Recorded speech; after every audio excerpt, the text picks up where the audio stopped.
thing he thinks is, okay, I need to bury a couple of shots. He doesn't shy away from challenges. In fact, the bigger the challenge, the better he plays. And he's got great seniors around him, so it helps him as a sophomore to be able to take on the major role that he has basically inherited, and to have the support of great seniors who have an awful lot in common. And what they have in common is they all come from very different backgrounds with the same goal in mind. So you have someone like Kenny Kaji, who comes from Cameroon, and Reggie Johnson and Julian Gamble from North Carolina, and Duran Scott from New York, Trey McKinney-Jones from Wisconsin. That's about as much of a melting pot as you can have in your senior class, and yet for them to come together, put all their differences aside, and make winning basketball games their primary goal, and make the sacrifices necessary to win those games. And our defense today was better than it's been in the last 3 weeks. Oh, we need to keep that up and keep heading in that direction. What do you still need to work on as far as going into the NCAA tournament to make sure that you have the success that you're looking for? Well, there are several things that occurred today that the staff and I talked about going in. One, our improvement at the defensive end and how we need to do that. Some of it is actually strategy. And you saw Booker set a lot of very high ball screens and roll to the basket and get some dunks and gets fouled.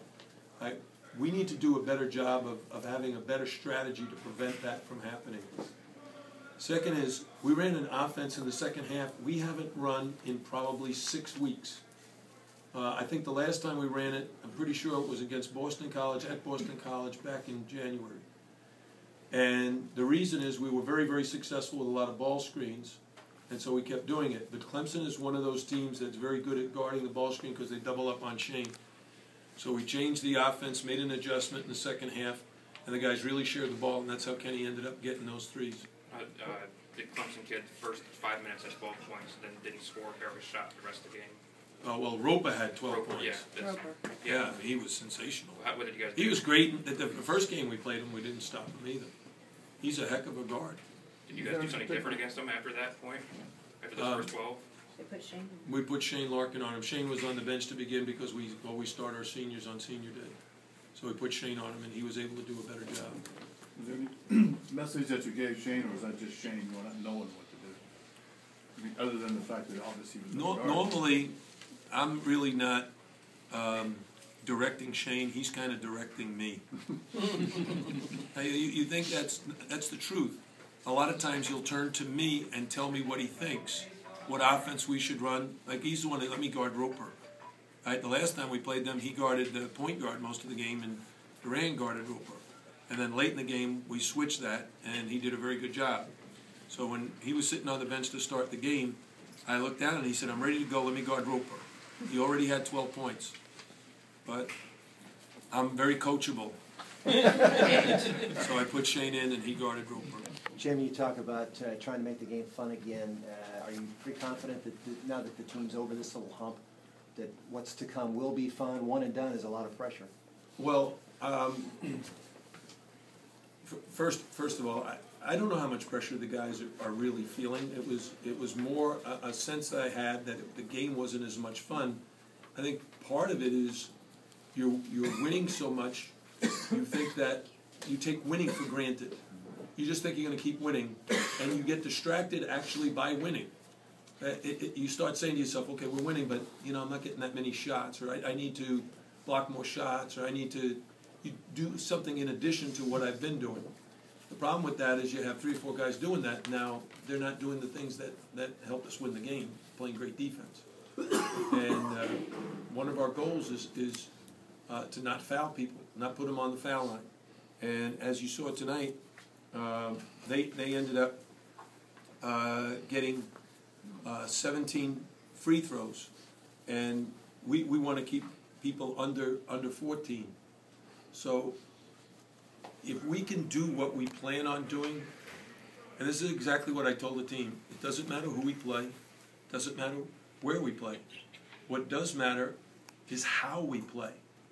Do we play the defense that we plan on playing? Do we execute the defensive game plan? Do we communicate out on the court? Do we make the switches when we need to switch?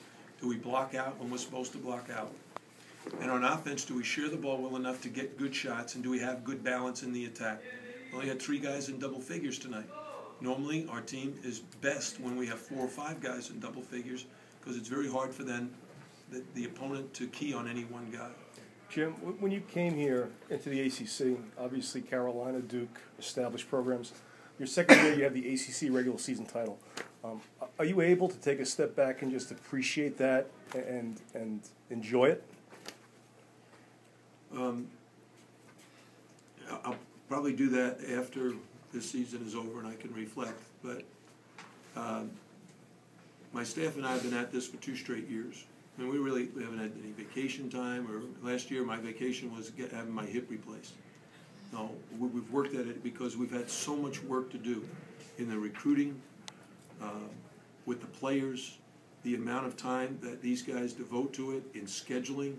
You know, if you looked at the non-conference strength of schedule, you guys don't look at that, but it's a major reason why we're here today.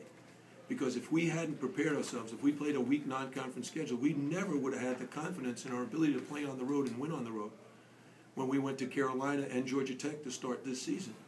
And those 2 victories, all of a sudden, are wins that give the team confidence that they can play anywhere.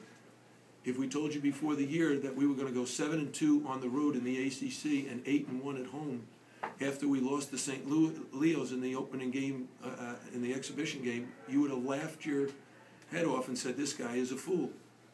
And I am, because I'm foolish enough to dream big dreams, to love the excitement of playing the games, and even enjoy more the preparation that goes into playing well in the games, to get guys to buy into a philosophy and a style of play that we believe will help them be successful and help them enjoy the kind of success that we envision for them. Is Shane Larkin the ACC Player of the Year? Well, my answer to that is there's a lot of very good players in this league, and whoever wins it is going to be very deserving. But Dick Vitale quoted something that I believe is also true, and it's the way I've always voted. To the victor belongs the spoils. And we're not talking about postseason or anything. We're talking about the regular season. And as Julian said, it's a long journey during the regular season. You play 9 home games, 9 road games, and you've got to adjust to the opponent constantly with what they have to offer. And Shane Larkin has led us from the start of this season and right until today. And I don't think there's been a more valuable player to any team. In fact, we did a research on statsheet.com, and when Shane is in the game, we're like a plus 274. That's like a plus 10 in every game. And when he's not in the game, we're a minus 54. That's pretty valuable. He's hardly ever not in the game, though. Right? That's true. 2 minutes again. Where'd you take the net off? Why did I take it Yeah, off? you had it on your neck when you were coming off the court. Yeah, we have some more guys that need a piece of it. Jim Crumpos, for one, who we wouldn't be here today without him. He had a tremendous impact on these players for weightlifting, conditioning. Kenny Kaji being able to play as long and as hard as he did. Julian Gamble losing the weight, getting his knee back in shape. We finally got some leg equipment. Coach, both Julian and Reggie started today. Before that, you had made the switch, put Reggie back in your. What do you like about either one starting? Is there a way you're going to go forward? Just going to make the decision based on how I feel. Thanks, Coach. Thanks, everybody.